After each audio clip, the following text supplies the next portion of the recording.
What's going on, my Winjas? This is Maya, and I want to share with you my morning mobility flow routine that I've been doing on the beach while I've been on vacation.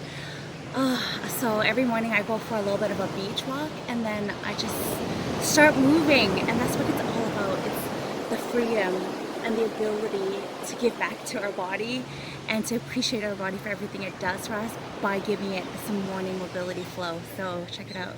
And I think I get a couple of walkthroughs, so don't mind me.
Okay, so that's it. Some days I go a little bit longer, some days I just stretch, but today that's what I felt like doing, and I really want you to know that that's really all that it's about. It's just feeling our body becoming present and just doing the things that we want to do. There shouldn't be any rules to movement, any rules to fitness. It's just do the things that you love to do that makes you feel good, that makes you keep on wanting to do it. And that's how you create a lifelong habit of health and fitness. And that's what I'm here to teach you. As a Winja, we give back to our body and we bring attention and energy to improving ourselves. So that doesn't mean going for a personal record every single day. That means doing little things every day that add up to huge, huge, big things at the end. So thank you so much for joining me. I am filled with gratitude at this moment. Thank you so much for being here. This is Maya, and I hope to see you subscribe and follow along on our journey to become Wing-Cha. Check me out on Instagram, check me out on Facebook. Everything is under Move with Maya, and have a beautiful day.